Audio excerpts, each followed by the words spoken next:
First year మొత్తం time pass చేసి second year కి వచ్చావు, కానీ సెకండ్ ఇయర్ లో ఏం చేయాలో నీకు తెలుసా? నేను చెప్తా, వీడియో లాస్ట్ వరకు చూడు, రోడ్ మ్యాప్ కూడా ఇస్తా. Welcome back to BTech unfiltered series. Second year లో అసలు ఏం చేయాలి? చాలా మంది ఈ ఇయర్ లోనే స్టక్ అవుతారు, కన్ఫ్యూజ్ అవుతారు, అండ్ బీటెక్ లో ఎందుకు జాయిన్ అయ్యా అని డౌట్స్ స్టార్ట్ అవుతాయి. సో నువ్వు అలానే ఉంటే ఈ వీడియో నీకోసమే. నువ్వు ఫస్ట్ ఇయర్ టైం పాస్ చేసిన, కోడింగ్ స్టార్ట్ చేయకపోయినా పర్వాలేదు. ఇప్పుడు సెకండ్ ఇయర్ లో నువ్వు ఒక డొమైన్ ఫిక్స్ చేసుకో, లైక్ కోడింగ్, డెవలప్మెంట్, అనలిస్ట్. తర్వాత నీకు ప్రాబ్లమ్ సాల్వింగ్ ఇంట్రెస్ట్ ఉంటే డిఎస్ఏ నేర్చుకో, లీడ్ కోడ్ లో ప్రాబ్లమ్ సాల్వ్ చేయి. నీకు డెవలపింగ్ ఇంట్రెస్ట్ ఉంటే వెబ్సైట్ డెవలప్మెంట్ లేదా యాప్ డెవలప్మెంట్ నేర్చుకో. కాలేజ్లో టీచర్స్ నేర్పించే వరకు వెయిట్ చేయకు, నువ్వు ఓన్గా నేర్చుకో. నువ్వు ఏం నేర్చుకోవాలనుకున్నా యూట్యూబ్, యుడెమి, కోర్సెరా లాంటి ప్లాట్ఫామ్స్లో ఫ్రీగా రిసోర్సెస్ ఉంటాయి. నెక్స్ట్ ఇంపార్టెంట్ థింగ్, సెకండ్ ఇయర్లో ఏం నేర్చుకుంటున్నావో వాటితో ప్రాజెక్ట్స్ బిల్డ్ చేయి. నువ్వు ఇంటర్వ్యూలో కూర్చుంటే క్వశ్చన్స్ అన్ని ప్రాజెక్ట్స్లో నుండి అడుగుతారు. నువ్వు చేసిన ప్రాజెక్ట్స్తోనే నిన్ను జడ్జ్ చేస్తారు.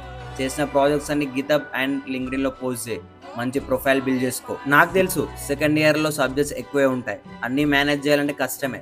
నువ్వు అన్నీ ఒకేసారి నేర్చుకుందామని స్టార్ట్ చేస్తావు, మళ్ళీ కన్ఫ్యూజన్లో పడతావు, స్ట్రక్ అవుతావు. అందుకే స్టెప్ బై స్టెప్ ఒకదాని తర్వాత ఒకటి నేర్చుకో. సో నువ్వు కన్ఫ్యూజ్ అవ్వద్దని ఒక క్లియర్ రోడ్ మ్యాప్ చేశా. దానికోసం ఫాలో చేసి సెకండ్ ఇయర్ అని కామెంట్ చేయి, డైరెక్ట్ నీ డిఎంకి పంపిస్తా. అండ్ ఈ వీడియో మీ ఫ్రెండ్స్కి తప్పకుండా షేర్ చేయి. నెక్స్ట్ వీడియోలో థర్డ్ ఇయర్ రియాలిటీ గురించి మాట్లాడదాం. అంతవరకు ఫాలో చేయండి. నెక్స్ట్ వీడియోలో కలుద్దాం.